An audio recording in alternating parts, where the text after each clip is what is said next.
Hi, I'd like to show how mass communication utilizes stereotypes by using commercials that show stereotypes based on sex, race, and situation or pop culture.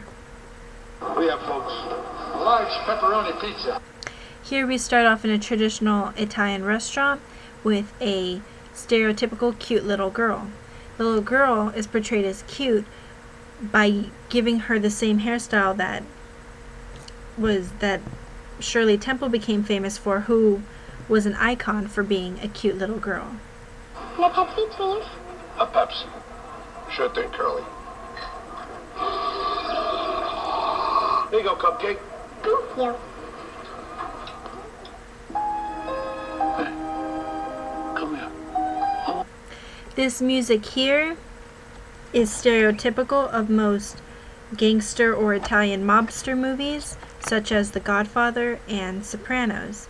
And the voice the little girl now has, which is deep and almost wheezy, is a caricature almost of the Godfather figure. I should listen very carefully to what I'm going to tell you. We both know I ordered a Pepsi-Cola. The way she uses hand movements when she talks feeds into the stereotype that Italians use hand movements and they talk with their hands, so to speak. And now you've insulted me and my entire family by offering me this. By making the reference that this man has insulted her entire family, it feeds into the media-driven mafia slang, which feeds again into the stereotype of the Italian mobster. And whatever it is, for being a civilized person, I'd like to give you a chance to make amends. Capisce? By using the Italian phrase, it's been recognized in our culture as a mafia or mobster phrase. Yeah. Here you go. Thank you.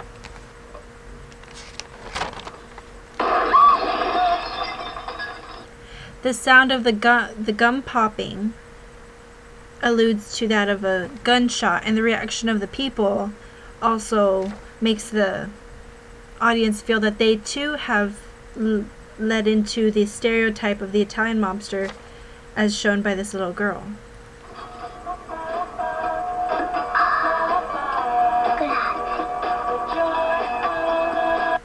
The significance of that ending is that in most mobster movies it ends with a shootout.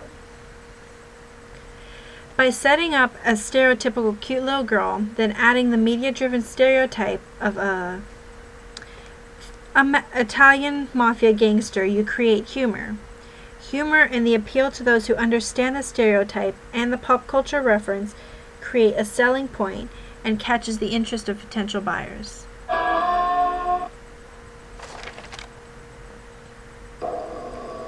In this next commercial, we're given what looks to be a dark and stormy night. You can hear a little bit of rain in the background. Most of the shot is centered in darkness or near darkness, and there's fog. This is very stereotypical of either mystery or horror movie beginnings.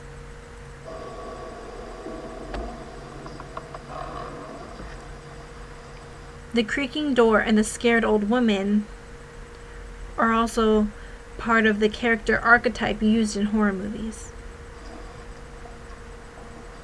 Here the two characters walk into a Victorian style house, which are traditionally dark, gloomy, very close, and makes allusion to the fact that most horror genre was established in the Victorian era.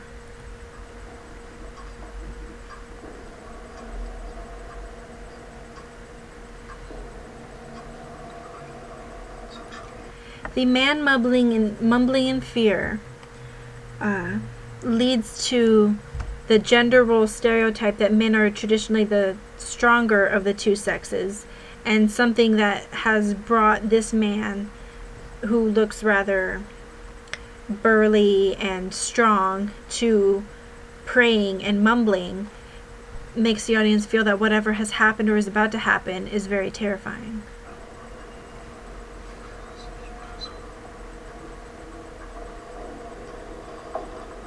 By using the priest character seen here, this commercial plays into the pulp culture reference of The Exorcist, which was a very popular movie when it came out.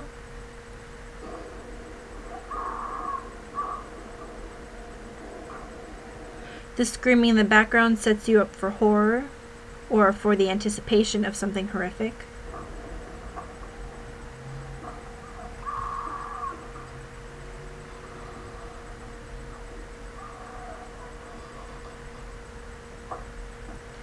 The use of a priest character usually means that there's going to be an exorcism, as exorcisms are not only shown in horror movies but are stereotypically done by priests or other religious figures.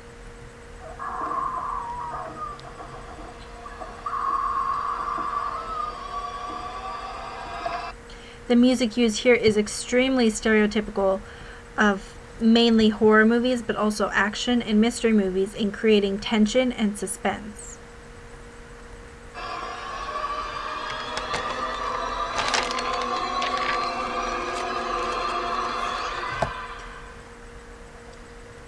The sudden silence, the new setting of this seemingly empty room, and the faint fluttering of pages create suspense and gives the audience almost a relaxed state, which is used heavily in horror movies, which then will lead up to the horrific climax.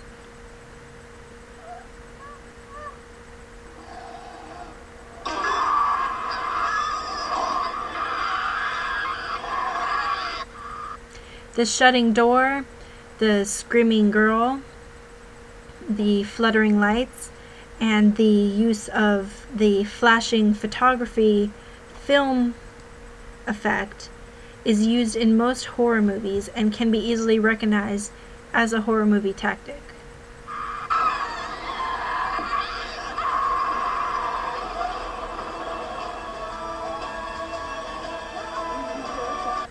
But now we are given a contrasting stereotype of a cheery grandmother or old woman. She's doing housework, it's very light, and her apartment has little plates on the wall. She's humming to herself, and you're given a very contrasting view.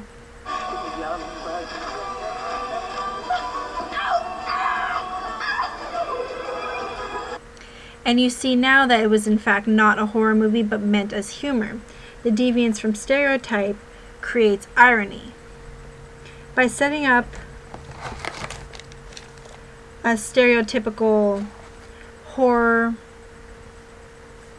movie situation is aimed at a certain audience. Only those who know of The Exorcist or who have watched horror movies will recognize and understand the reference that the commercial is trying to make here. Once again, irony and humor are created from the deviance from typical stereotypes.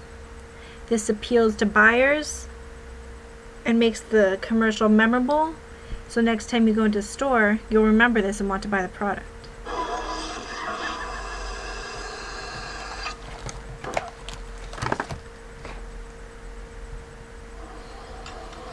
I am man, hear me.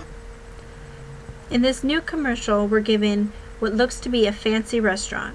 People are dressed in more formal attire, and there's a small meal being presented to the man, which is stereotypically given as to what fancy restaurants serve. Roar, in numbers too big to ignore, and I'm way too hungry to settle for chick food. 'Cause my By claiming that the small meals are chick food, he buys into the gender role stereotype that girls eat small meals and that men eat large meals are generally hungrier than girls. stomach's starting to growl, and I'm going on the prowl for a Texas double whopper. Man, that's good. We are now introduced to the product, a Texas Double Whopper. which is given to be the only thing that will satisfy this man's hunger, and is supposedly bigger than small meals or chick food. Oh, yes, I'm a guy. I'll admit I've been fed quiche. Quiche here is seen as a feminine and unfilling, or rather unmanly food. Wait, tofu, bye-bye. Now it's the Whopper beef Irish. I will eat this meat till my... Meat is seen as a more manly food to eat. It's more robust and fills up your body faster than most other foods. Any turns into an Audi, I am starved. I am incorrigible. The manly man stereotype is seen there by displays of strength, displays of endurance or pain tolerance, which creates this ideal for the audience. And I hate to stuff a big burger, beef, bacon, jalapeno good thing down. This part of the commercial shows that these manly men, or this masculine ideal, eats this burger.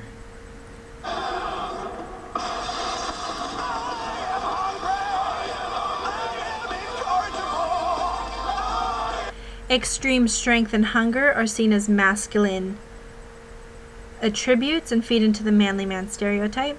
The Texas double whopper. Eat like a man, man.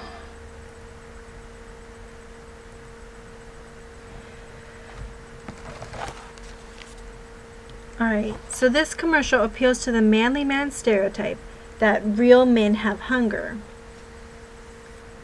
It buys into the manly ideal and exploits it to sell the product. It makes the audience or whoever's watching feel inadequate by displaying impossible feats or seemingly impossible feats for most everyone.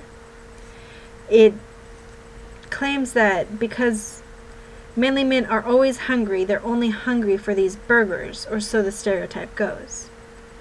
Stereotypes are used to set up a connection to the audience, humor, or offer a certain ideal.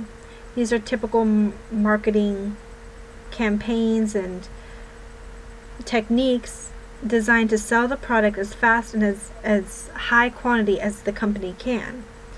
By connecting to the audience or making feel the audience inadequate and then giving them something that will help them reach the stereotype, mass communication is used to display the product in a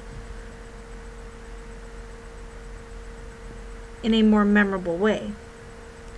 The humor displayed in the commercials will make the product memorable and will increase the buyer's need for the product. Thank you, and I hope I've proved my point, and I am done now.